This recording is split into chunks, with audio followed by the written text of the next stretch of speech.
마태복음 15장 21절부터 28절까지 함께 우리 교독하겠습니다.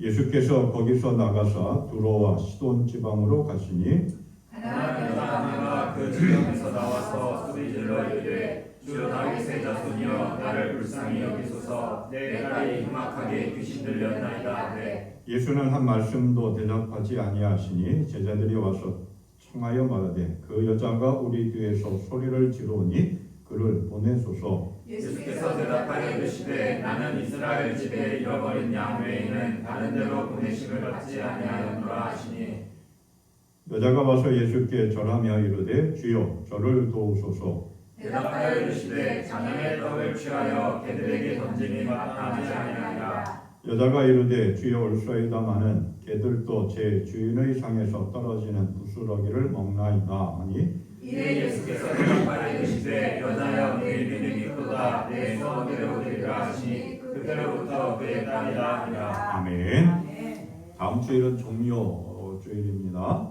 그래서 성찬 예식을 하도록 하겠습니다. 요즘 영화 우리나라에서 만들어진 영화가 인기 있는 영화가 하나 있습니다.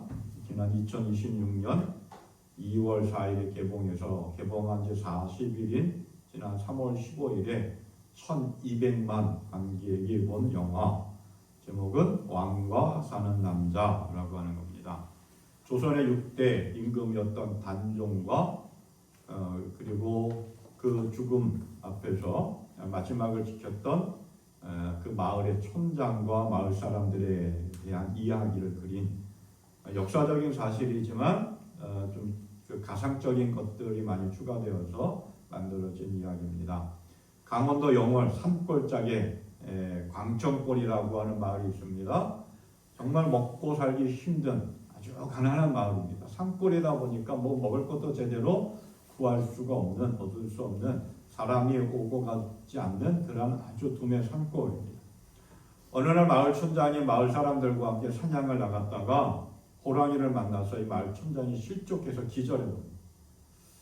기절해서 깨어나 보니까 어느 마을에 도착했는데 일어나서 보니까 마을 사람들이 뭐 잔치를 벌입니다. 아주 흰 쌀과 김이 모락모락 나는 흰 쌀밥에다가 전에다가 육전에다가 여러 가지 나물에다가 뭐 수없이 좋은 음식들을 차려놓고 아주 풍성하게 맛있게 행복하게 먹고 있습니다.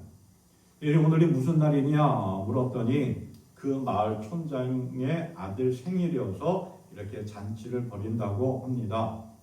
자기는 평생 먹어보지도 못했던 꿈에 그리던 그 음식들, 그 마을은 노릇골이라고 합니다.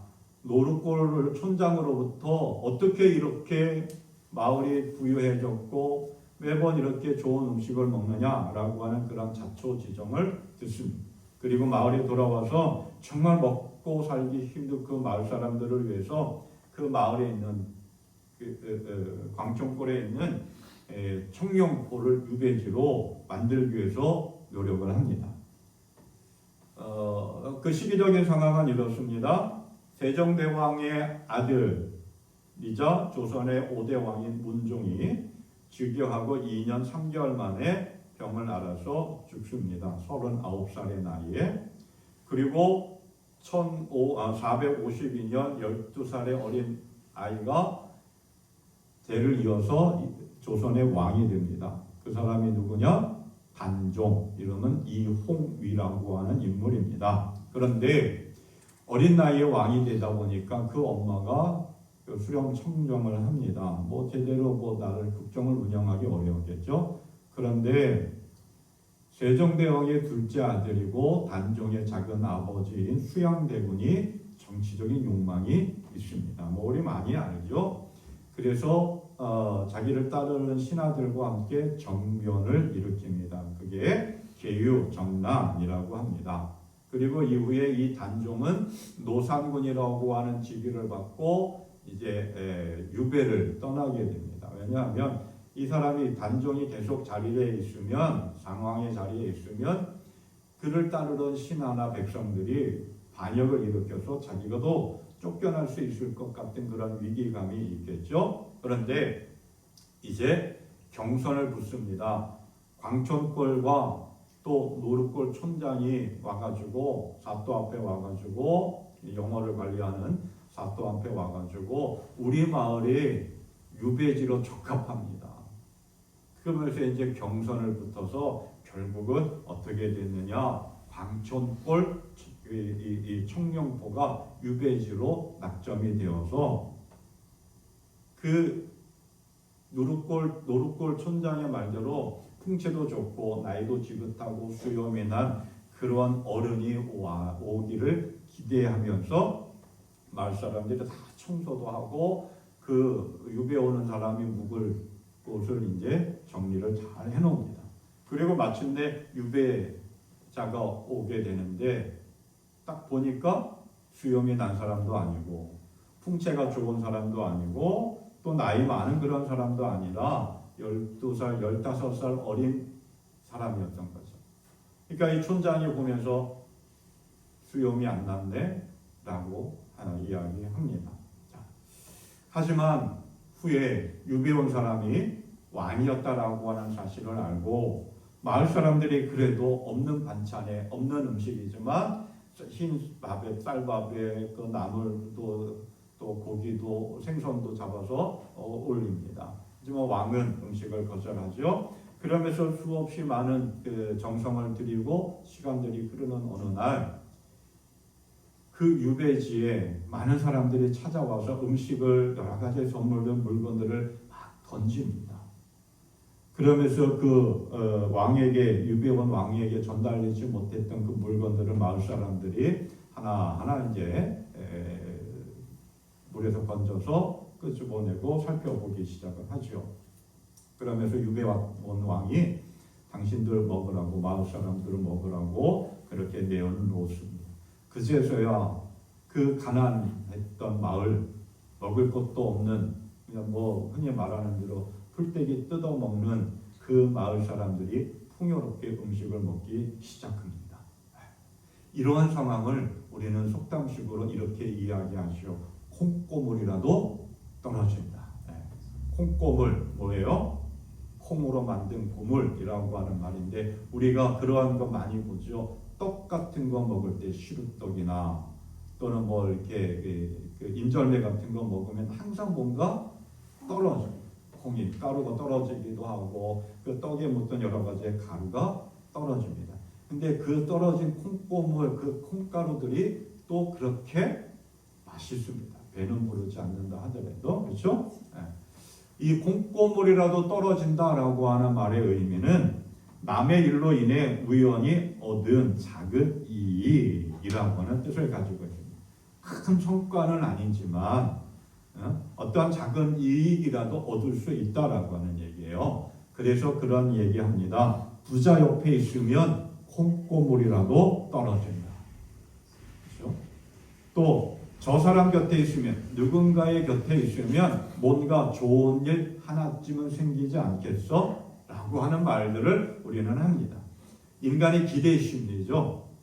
광천골의 촌장 마을을 유배지로 선택이 되면 그러한 어떠한 그 콩고물이라도 떨어질 수 있다라고 하는 기대감을 가지고 반드시 우리 마을은 유배지로 선정돼야 한다라고 하면서 마을 사람을 선동하면서 유배지로 선정했고 그래서 그 콩고물이라도 얻어먹었던 그 마을의 모습들 이 모습이 이러한 마음이 오늘 우리가 성경에서 만나는 가나안 여인의 그 마음 그 믿음이기도 합니다. 오늘 말씀은 귀신 들린 딸을 고치려고 했던 가나안 여인의 믿음에 대한 이야기입니다.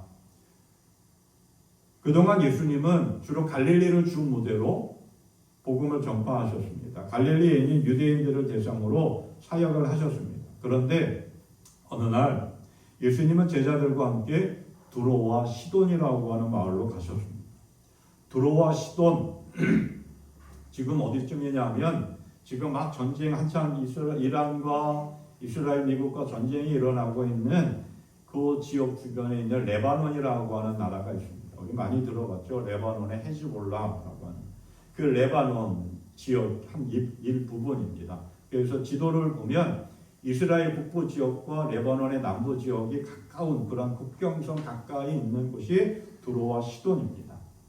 대표적인 이방 그 예수님 당시 구약 성경에도 그렇고 성경에 자주 나오는 지역 가운데 하나인데 예수님 당시에도 그랬고 대표적인 이방 지역입니다. 가나안 원주민들이 살고 있는 그래서 갈릴리 북쪽에서 약 60km 떨어진 걸어서 11시간 정도 가는 거리다라고 이렇게 이야기합니다.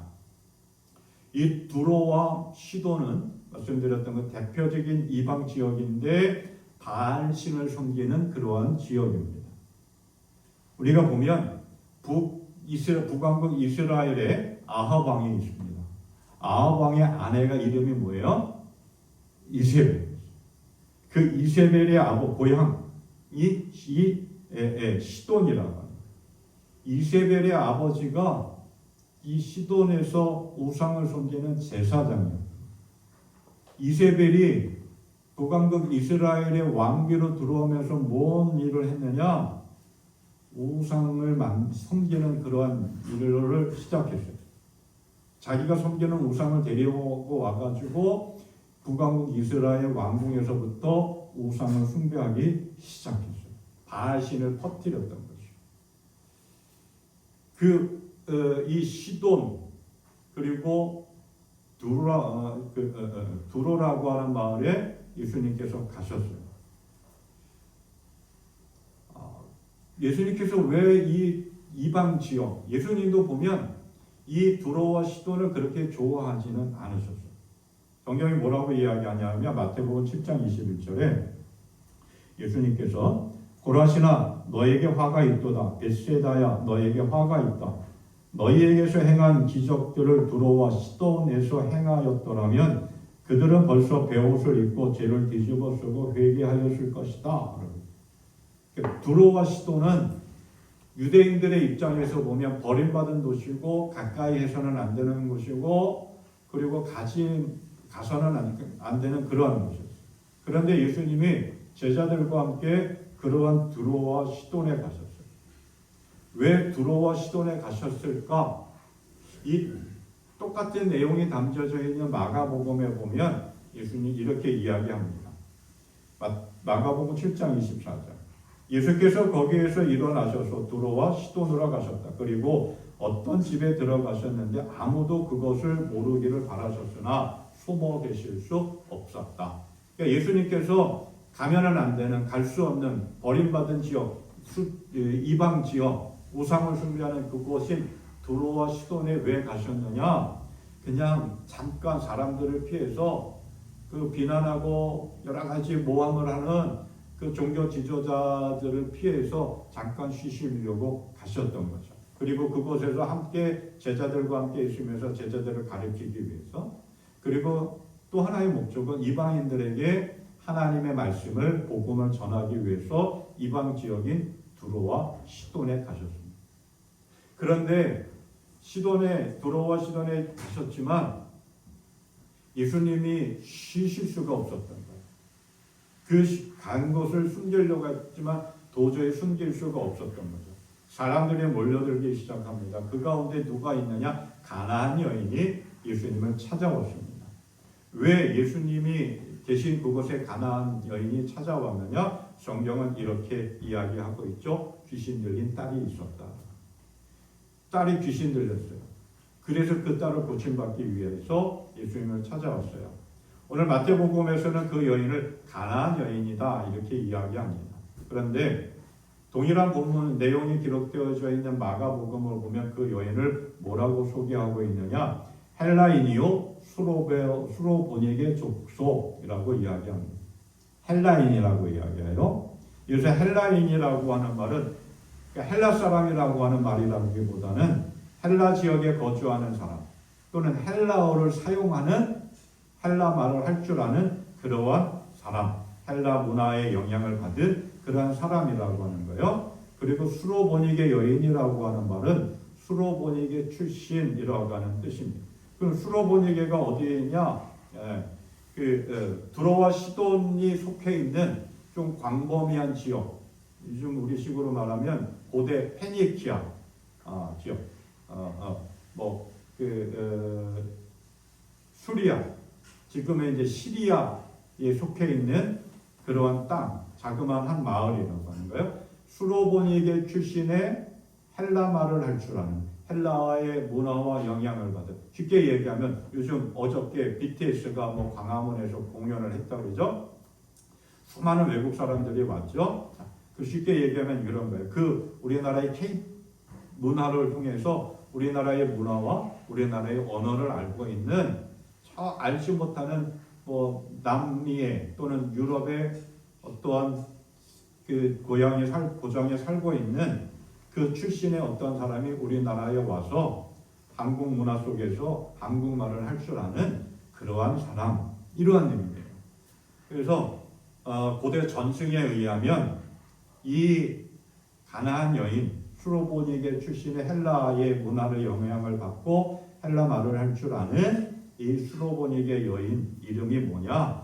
유스타라고 이야기하고 있고, 또 그 귀신 들린 딸의 이름은 베레니카라고 그렇게 이야기하고 있습니다. 이 모든 상황을 알고 있는 마태는 아주 간단하게 이 여인을 소개하고 있어요. 가나안 여인이다. 그 가나안 여인이 예수님을 목청껏 부릅니다. 주 다윗의 자손이여 나를 불쌍히 여겨 주십시오. 왜 가나안 여인이 예수님을 이렇게 목청껏 부르느냐? 문제가 있었던 거죠. 아픔이 있었던 겁니다. 내 딸이 귀신 들려 괴로워하고 있습니다. 딸이 귀신 들려서 딸이 아파하고 있어요. 우리도 보면 자녀가 아파하고 고통받고 있으면 그건 정말 참기 힘들고 정말 마음 아파하고 정말 괴로워하고 합니다. 이 가나안 여인도 딸이 귀신 들렸습니다.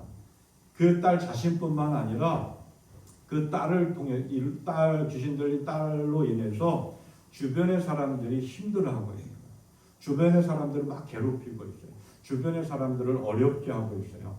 그래서 가나안 여인은 예수님이 자기 마을에 왔다라고 하는 소식을 듣고 예수님을 찾아갑니다. 주여 나를 불쌍히 여겨 주십시오.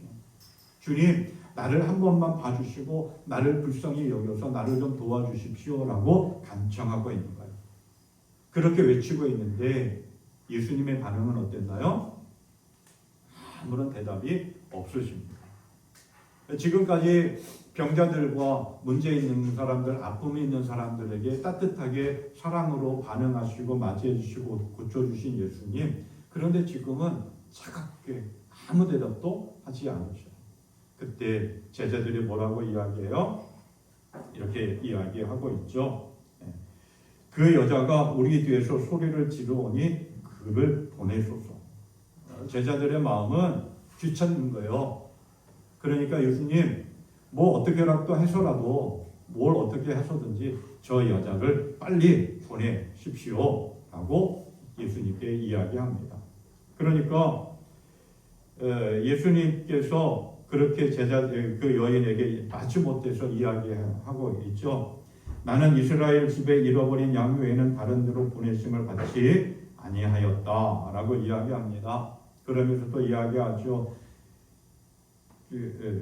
26절 자녀의 떡을 취하여 개들에게 던짐이 마땅하지 아니하다라고 합니다. 그랬더니 이 가나안 여인이 거기서 굽히지 않습니다. 포기하지 않습니다. 주님 나를 불쌍히 여겨주십시오. 나를 도와주십시오. 예, 옳습니다. 개들도 주인의 상에서 떨어지는 부스러기를 먹습니다. 부스러기의 은혜도 좋으니 그 은혜를 나에게 주십시오 라고 간구합니다. 그제서야 예수님은 그 가나안 여인의 믿음을 칭찬하시고 인정하시면서 네 믿음대로 될 것이다. 네 믿음이 크다. 네 소원대로 될 것이다 라고 말씀하십니다. 그제서야 그때 귀신 들렸던 이 가나안 여인의 딸이 고침을 받습니다. 치유받습니다. 예수님은 가나안 여인의 믿음을 보시고 그 믿음의 기도에 응답해 주셨습니다. 가나안 예수님의 은혜였고 가나안 여인의 믿음의 간구에 대한 응답이었습니다. 기도 응답을 받든 예수님으로부터 칭찬받고 딸의 병의 고침을 받은 가나안 여인은 어떤 믿음이었길래 예수님으로부터 칭찬받고 인정받을 수 있었을까? 오늘 우리도 예수님으로부터 인정받고 칭찬받고 응답받을 수 있는 그러한 믿음의 삶을 살아갈 수 있기를 바랍니다. 그럼 가나안 여인의 믿음은 어떤 믿음이었느냐? 자, 첫째로 가나안 여인은 예수님을 그리스도로 믿고 고백하였습니다. 귀신 들려 고통받고 있는 딸을 고치기 위해서 가나안 여인은 예수님을 찾아왔습니다. 그리고 예수님을 향하여 나아가면서 예수님께 이렇게 외치고 있죠. 주 다윗의 자손이요. 다윗의 자손이신 주님이라고 이야기하고 있습니다. 가나안 여인은 두 가지로 예수님을 향하여 고백하고 있는 거예요. 믿음의 고백을 하고 있는 것, 주라고 하는 것과 다윗의 자손이라고 하는 거예요. 먼저 살펴볼 것은 주라고 예수님을 부릅니다. 주, 헬라어로 큐리오스, 주인이라고 하는 얘기예요.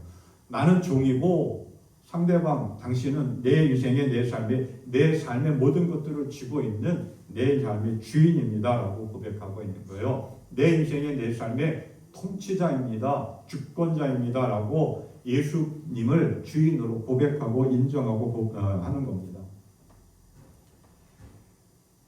믿음의 삶은 뭐냐? 신앙의 삶은 뭐냐? 예수님께 우리의 삶의 초점을 맞추고 예수님을 내 삶의 주인으로 인정하고 고백하는 겁니다. 그래서 바울 사도는 이렇게 이야기했어요. 입으로 예수는 주님이라고 고백하고 하나님께서 그를 죽은 사람들 가운데서 살리신 것을 마음으로 믿는 사람은 구원을 얻을 것입니다. 입으로 예수를 주님으로 고백하는 사람, 구원을 얻습니다. 신앙생활하는 사람들 중에 내가 내 인생의 주인으로 사는 사람이 있고 예수님을 주인으로 모시고 사는 사람들이 있습니다.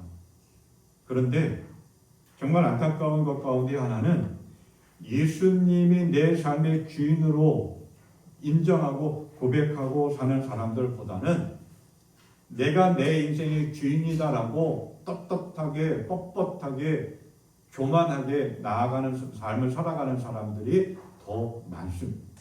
그래서 우리가 기도를 하든 예배를 드리든 모든 신앙생활의 중심이 초점이 남. 그래서 내가 중심이 되어서 예수님은 내 기도를 들어줘야 하는 사람, 하나님은 내 기도를 들어줘야 하는 존재로만 생각하고 마치 하나님을 내 삶의 심부름꾼으로 여기면서 살아가는 사람들이 정말 많이 있습니다. 그런데 다윗은 이렇게 고백했습니다. 나더러 하나님을 말하라면 하나님은 나의 주님, 주님밖에는 나의 행복이 없다 하겠습니다 라고 고백하면서 하나님을 자신 인생의 주인으로 고백하고 선포하며 삶을 살았습니다. 바울 사도도 보면 이렇게 고백합니다. 갈라디아서 2장 20절에서 나는 그리스도와 함께 십자가에 못 박혔습니다. 이제 사는 것은 내가 아닙니다. 그리스도께서 내 안에 사시는 것입니다. 내가 지금 육신 안에서 사는 것은 나를 사랑하셔서 나를 대신하여 자기 몸을 내주신 하나님의 아들을 믿는 믿음 안에서 사는 것입니다. 라고 고백했습니다. 예수님을 자신의 인생의 주인으로 섬기며 살았다라고 고백하고 있는 거예요. 내가 주 안에, 주님이 내 안에 예수님을 주님으로 고백하고 선포하는 믿음의 삶을 살아가야 합니다. 예수님을 주님으로 고백하고 선포하는 삶을 신앙생활에 있어서 중요합니다. 내 삶의 모든 것이 주인 되시는 예수님께 있습니다. 예수님은 내 삶의 생명입니다. 예수님은 내 삶의 왕입니다. 라고 고백하며 삶을 살아가야 그게 하나님이 기뻐하시는 이 시대에 하나님의 사람으로서의 온전한 믿음의 삶입니다. 그래야 예수님께 우리의 삶의 모든 것을 맡기고 예수님을 따라가는 온전한 믿음의 삶을 살아갈 수가 있습니다. 지금 가나안 여인이 그러한 믿음의 고백을 하고 있는 거예요. 내 딸이 귀신 들려서 힘들어하고 있습니다. 어렵습니다. 주위의 사람들을 어렵게 합니다. 내 삶의 주인 되신 주님, 내가 내 삶의 주인 되시고 내 생명이 되시는 주님께 내 모든 것 맡깁니다. 의지합니다. 해결해 주십시오. 도와주십시오. 불쌍히 여겨주십시오. 그렇게 기도하고 간청하고 있는 거예요. 오늘 우리의 믿음의 삶, 예수님을 내 인생의 주인으로 삼고 있는가 깊이 묵상하고 고민하며 삶을 살아갈 수 있기를 간절히 소망합니다. 옛날에 80년대에 그러한 노래가 있었어요. 내 인생은 나의 것, 내가 책임질 수 있어요. 그런 거예요. 정말 우리의 인생 속에 내 인생의 주인은 나인가 하나님인가? 우리 깊이 고민하며 결단하며 이 가나안 여인처럼 내 인생의 생명 되시고 왕이 되시고 주인 되시는 예수 그리스도 믿고 고백하고 선포하며 삶을 살아갈 수 있기를 간절히 소망합니다. 가나안 여인의 두 번째 고백은 뭐냐면 다윗의 자손이라고 하는 거예요. 성경을 보면 특히 신약 성경을 보면 다윗의 자손이라고 하는 말이 자주 나옵니다. 예수님께서 제자들과 함께 여리고로 가셨습니다. 그곳에 시각장애인으로 거지로 살아가고 있는 바디메오라고 하는 사람이 살고 있습니다. 늘 누구한테 도움만 받으면서 살아가는 그 바디메오, 시각장애인 거지. 자기가 살고 있는 마을에 예수가 온다라고 하는 소식을 듣습니다. 이미 예수에 대한 소문을 다 들어서 알고 있습니다. 자기 앞에 지나가는 그 예수를 향하여 이렇게 외칩니다. 다윗의 자손 예수님, 나를 불쌍히 여겨 주십시오. 그 외침을 듣고 예수님께서 바디메오의 눈을 뜨게 해주십니다. 가나안 여인도 예수님을 향하여 외칩니다. 다윗의 자손 주님이요 외치고 있죠. 그 당시 유대인들은 예수님을 따르던 사람들은 예수님을 향하여 다윗의 자손이라고 외쳤습니다. 왜 그렇게 외쳤을까? 다윗의 자손이라고 하는 의미가 무슨 말일까? 예수님 하나님은 많은 선지자들을 통해서 다윗의 혈통을 이어서 메시아 구세주를 보내주겠다라고 약속하셨습니다. 이사야 선지자를 통해서 이렇게 이야기했습니다. 이새의 줄기에서 한 싹이 나며 그 뿌리가 한 가지가 자라서 열매를 맺는다. 에스겔서 말씀을 보면 내가 그들 위에 목자를 세워 그들을 먹이도록 하겠다. 그 목자는 내 종 다윗이다. 그가 친히 그들을 먹이고 그들의 목자가 될 것이다. 뿐만 아니라 수없이 이 하나님은 선지자를 통해서 다윗의 혈통을 통해서 메시아를 보내주겠다라고 약속하셨습니다. 그래서 이 유대인들은 다윗의 가문을 해서 다윗의 혈통을 이은 하나님의 약속하신 메시아가 올 것이다 라고 기대했습니다. 그래서 예수님을 향하여 다윗의 자손이라고 이야기합니다. 그런데 대부분의 많은 사람들은 예수 그리스도 예수님을 다윗의 자손이라고 믿지 않았습니다. 그래서 바디메오 같은 경우는 빌레보로부터 나사렛에서 예수가 났다, 구세주가 태어났다라고 했을 때 나사렛에서 무슨 선한 것이 날 수 있겠느냐라고 이야기했죠. 나사롯이라고 하는 그 자그마한 촌구 속에서 뭔 그런 위대한 인물이 나오겠느냐라고 하는 이야기예요. 비아냥거린 거예요. 그런데 마태복음은 마태는 그 복음서를 시작하면서 뭐라고 이야기했습니까? 아브라함의 자손과 다윗의 자손 예수 그리스도의 계보다라고 이야기했습니다. 그렇죠?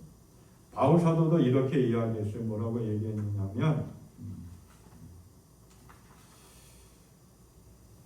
로마서 1장 3절 4절 말씀.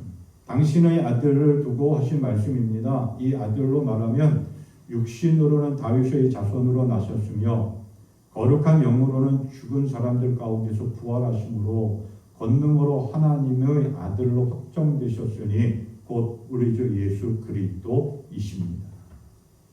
다윗의 자손 예수 그리스도 마태가 복음서를 시작하면서 첫 번째 선포한 것이고 바울 사도가 로마 교회에 편지를 하면서 첫 번째 선포한 것 다윗의 자손 예수. 이게 복음이라고 하는 거예요. 가나안 여인은 그 복음을 믿었어요. 어떻게 들었는지 어떻게 그 복음을 알게 되었는지 정확하게 알 수는 없지만 가나안 여인도 예수가 하나님의 약속대로 오신 메시아, 구원자, 기름 부은 자, 메시아는 히브리어로 기름 부은 자, 기름 부음 받은 자라고 하는 뜻이고 그리스도라고 하는 말은 메시아를 헬라어로 번역한 거예요. 똑같이 기름 부음 받은 자라고 하는 거예요. 하나님으로부터 기름 부음 받은 자, 구세주, 메시아, 그리스도라고 하는 거예요. 가나안 여인은 그 메시아 예수님을 믿었어요. 그리고 고백했어요. 그래서 예수님을 향하여 다윗의 자손이여라고 외쳤던 거죠. 고백한 거예요. 선포한 거예요. 오늘날 많은 유대인들이 예수 그리스도를 메시아로 인정하지 않습니다. 믿지 않고 있죠. 아직도 기다리고 있습니다. 하지만 가나안 여인은 이방 사람이었지만 예수가 그리스도이심을, 메시아이심을, 다윗의 자손으로 약속대로 온 구원자, 구세주이심을 믿고 고백했습니다. 그 믿음으로 고백했기에 가나안 여인의 딸은 고침을 받았습니다. 문제가 해결함을 받았죠. 오늘 우리는 예수님을 어떤 분으로 고백하고 믿고 선포하고 있나요?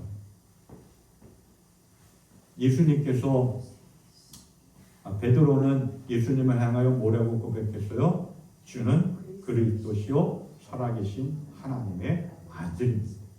우리는 그것을 사도신경을 통해서 늘 고백하고 선포합니다.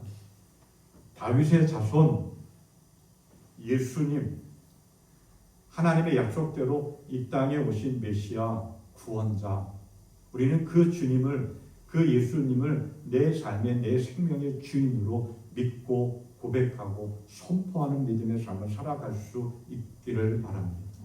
어떠한 상황 속에서든지 어떠한 어려운 가운데 있든지 간에 내 삶의 주인은, 내 인생의 생명은 예수 그리스도라고 하는 구원자, 하나님의 약속대로 오신 다윗의 자손 구원자, 메시아, 예수님이라고 하는 그 믿음의 고백을 가지고 삶을 살아갈 수 있기를 바랍니다. 아멘. 그리고 어떠한 상황 속에서든지 그 고백을 선포하며 살아가는 믿음의 삶이 될 수 있기를 바랍니다. 아멘. 이렇게 예수님 앞에 다윗의 자손 주여, 나의 인생의 주인 되신 메시아 고백하며 나온 그 가나안 여인을 향하여 예수님이 어떻게 했습니까? 예수님의 반응은 첫 번째 반응은 뭐였나요? 아무런 반응이 없었죠. 침묵이었습니다. 무관심이에요. 사람에게 가장 큰 상처를 주는 것 가운데 하나가 무관심이죠. 그래서 그런 얘기하여 악플도 관심이다. 그런 이야기해요. 악플을 하면 안 되겠지만, 그죠? 하지만 가나안 여인은 그 무관심에도 불구하고 주여 나를 도와주십시오. 짧은 한마디지만 강렬하게 간절하게 예수님 앞에 고백합니다. 그랬더니 예수님은 뭐라고 말씀하셔요? 나는 오직 이스라엘 집에 이 길을 잃은 양들에게 보냄을 받았을 따름이다. 나의 우선순위는 누구냐? 잃어버린 유대인들이다. 그 당시 유대인들은 예수님을 온전히 믿지 않았죠. 근데 예수님의 이 말씀은 유대인과 이방인을 차별하기 위한 말씀이 아니라 우선순위의 문제였던 거예요. 잃어버린 유대인들을 먼저 부르고 구원하시기 위해서 오셨다는 거예요. 이 가나안 여인의 마음속에서는 예수님이 나를 차별하시네라고 할 수도 있겠죠. 하지만 가나안 여인은 말씀드렸던 것처럼 주님 나를 도와주십시오. 짧지만 호소력 있게 간절하게 외쳤습니다. 그때 역시 예수님이 이렇게 말씀하시죠. 아이들이 먹을 빵을 집어서 개들에게 던져주는 것은 옳지 않다. 이게 여러 가지로 많이 사람들마다 자기 입장에 따라 해석하지만 이러한 얘기예요. 여기서 자녀들, 아이들이라고 하는 말은 헬라어로 테크논인데 자기 몸에서 태어난 혈육이라고 하는 게 그러니까 내 자녀를 말하는 거예요. 그리고 여기서 개라고 하는 말은 헬라어로 키나리온이라고 하는 말인데 집에서 기르는 개라고 하는 말이에요. 요즘 보면 집에서 애완동물들 많이 기르죠. 그러니까 예수님의 말씀은 뭐냐면 상식적으로 아무리 집안에서 기르는 개라 할지라도 자녀와 동일하게 대우를 받을 수는 없다라고 하는 그런 말씀이에요. 요즘은 이게 무너졌죠. 네. 오히려 뭐 어떤 애완 동물 병원이나 뭐 이런 하는 그런 상호들을 보면 개팔자가 상팔자 뭐 이런 얘기도 해요. 예수님의 말씀은 그런 거예요. 일반적으로 상식적으로 아무리 집안에서 기르는 개라 할지라도 내 자녀와 동일한 대우를 받을 수는 없다라고 하는 거예요. 그러니까 예수님 가나안 여인을 향한 예수님의 반응은 침묵하고 계시고 차별하고 계시는 거예요. 너는 개와 같다라고 하는 거예요. 얼마나 수치스러운 거예요. 모멸감이죠. 무관심 속에서 정말 그 속에서 우라통이 날 수밖에 없는 거죠. 아, 예수님이 나를 인정하지 않으시는구나. 에이, 치사하게. 돌아갈 수도 있죠. 포기할 수도 있죠. 그런데 이 가나안 여인은 뭐라고 대답해요? 마지막에 27절 말씀. 주님 그렇습니다. 그러나 개들도 주인의 상에서 떨어지는 부스러기는 얻어 먹습니다. 왜 예수님께서 이 가나안 여인에게 그렇게 냉랭하게 찾게 되었을까? 그 이유 가운데 하나는 가나안 여인의 믿음을 시험하기 위해서예요.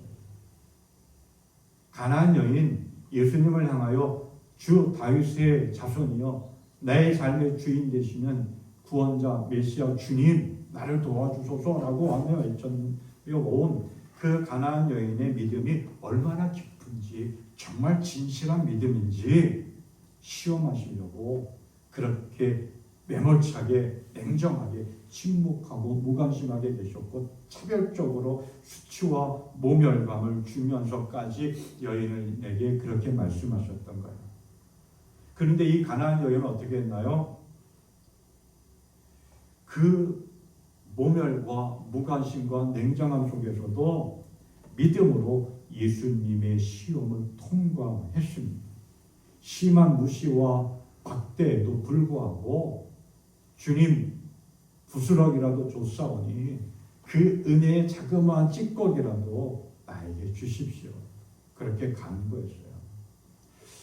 하나님은 늘 우리의 믿음을 시험하십니다. 하지만 하나님은 우리를 시험하시지만 반드시 피할 길을 열어주십니다. 그래서 야고보 사도는 뭐라고 이야기하고 있느냐? 이렇게 이야기하고 있습니다. 나의 형제자매 여러분, 여러분이 여러 가지 시험에 빠질 때에 그것을 더할 나위 없는 기쁨으로 생각하십시오. 시험을 견디어내는 사람은 복이 있습니다. 그 사람은 그의 참됨이 입증되어서 생명의 면류관을 받을 것이기 때문입니다. 그것은 하나님을 사랑하는 사람들에게 약속된 것입니다. 가나안 여인의 믿음이 얼마나 깊고 진실하고 확고한지 예수님께서 시험하셨듯이 하나님은 지금도 우리의 믿음 시험하고 계십니다. 그 시험에 흔들림 없이 변함없이 믿음으로 모든 시험을 이기는 자가 되시기를 축복합니다. 아멘. 그 가나안 여인의 믿음을 예수님은 칭찬하셨고 내 믿음이 크다라고 인정하시고 칭찬하셨고 그리고 문제가 해결해 주셨습니다. 오늘 마가복음 말씀을 연관된 마가복음 말씀을 보면 그 귀신 들린 딸은 엄마와 같이 있지 않았습니다. 예수님 앞에 있지 않았습니다. 집에서 침상에 누워있는 채 있었습니다. 이렇게 이야기합니다. 네가 그렇게 말하니 돌아가거라. 귀신이 네 딸에게서 나갔다 라고 이야기합니다. 그래서 가나안 여인이 집에 돌아가 보니까 귀신은 딸에게서 나갔고 그 딸 아이는 침대에 그대로 누워 있습니다.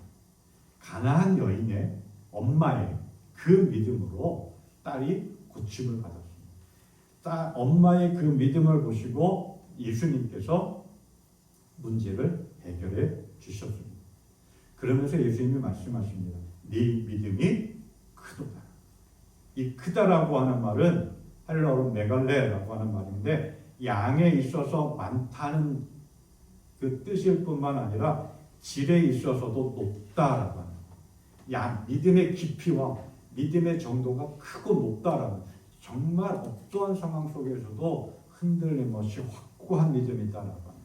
자, 가나안 여인 예수님으로부터 모멸감을 받았습니다. 치를 당했습니다. 개 취급을 당했습니다. 이 정도면 아까 말씀드렸듯이 치사해서 내가 안 받는다라고 그렇게 하고 돌아갈 수도 있겠죠. 포기할 수도 있겠죠. 하지만 가나안 여인은 그 어떤 상황 속에서 절대로 포기하지 않았습니다. 생명의 주관자 되신 예수님을 붙잡았습니다. 끈질기게 붙잡았습니다. 그리고 간절하게 부르짖었습니다. 주님, 나를 도와주십시오. 예수님은 가나안 여인의 어떠한 믿음을 보시고 칭찬하고 인정하시고 그 기도에 응답해 주셨을까? 어떠한 상황 속에서도 포기하지 않는, 흔들리지 않는 사람, 우리가 신앙생활한 교회 내에서도 보면 하나님께 영광 돌리기 위해서, 하나님의 기쁨이 되어지기 위해서 우리가 신앙생활하고 봉사하고 섬김의 삶을 살아가고 예비하며 삶을 살아가야 되는데 나 자신을 드러낼 때가 있습니다. 내가 이렇게 노력하고 내가 이렇게 열심히 했다. 근데 사람들이 인정해 주지 않고 사람들이 잘 봐주지 않으면 괜히 토라지고 삐집니다. 서운해합니다. 가나안 여인은 그러한 믿음이 아니었던 거예요. 오직 주님만 바라보며 문제가 있고 사람들이 알아주든 알아주지 않듯 생명의 주인 되시는 예수님만 붙잡고 끈질기게 나아갔습니다. 포기하지 않았습니다. 겸손하게 주님만 바라봤습니다. 그리고 간절하게 부르짖었습니다. 그 간절하게 부르짖는 가나안 여인의 믿음을 보시고 예수님은 칭찬하고 인정하셨고 그 믿음에 응답하셨습니다. 오늘 우리의 믿음을 한번 생각해 봅니다. 예수님이 이렇게 말씀하셨어요. 인자가 올 때에 세상에서 믿음을 찾아볼 수 있겠느냐? 마지막 때에 정말 깊이 있고 진실한 믿음의 사람을 만날 수 있을까라고 하는 거예요. 가나안 여인은 예수님이 찾는 그런 믿음의 삶을 살았습니다. 부르짖는 믿음입니다. 우리는 언제 예수님 앞에 간절히 부르짖는 그 믿음의 삶을 살아가고 있는가? 쉽게 포기하는 믿음의 삶을 살아가고 있지는 않은가? 생명의 주권자 되신 예수님을 붙잡고 늘어지는 그러한 믿음의 삶을 살아갈 수 있기를 바랍니다. 그래서 가나안 여인처럼 우리의 믿음이 칭찬받고 인정받고 그리고 우리의 그 믿음을 통해서 구원받고 문제가 해결받는 그러한 믿음의 삶이 될 수 있기를 바랍니다. 가나안 여인은 이렇게 고백했죠. 부스러기라도 줬사오니 그 부스러기 은혜의 조그만 찌꺼기라도 하나님 주님 나에게 주시면 그것으로 만족합니다. 그냥 내가 기도한 대로 주시면 좋고 안 주셔도 뭐 어쩔 수 없지요. 그게 아니라 이건 반드시 주셔야 됩니다. 부스러기라도 은혜의 찌꺼기라도 콩고물이라도 나에게 주시면 좋습니다. 그게 내 인생의 전부입니다. 주님이 내 인생의 전부인데 주님이 내 인생의 주인인데 나의 구원자인데 그 부스러기 은혜의 부스러기라도 주시면 그것으로 만족합니다. 그게 가나안 여인의 믿음이었고 그 부스러기라도 줬사오니라고 포기하지 않는 그 가나안 여인의 간절한 믿음에 주님은 칭찬하셨고 인정하셨고 그리고 응답하셨습니다. 우리도 가나안 여인처럼 부스러기라도 줬사오니 은혜의 그 자그마한 찌꺼기라도 줬사오니 나의 생명의 주인 되시고 내 삶의 통치자가 되시고 내 삶의 왕이 되신 주님 바라보며 포기하지 아니하고 간절히 부르짖는 그런 믿음의 삶을 통해서 하나님의 은혜를 받아 누리는 복된 삶, 승리하는 삶 되기를 주님의 이름으로 축원합니다.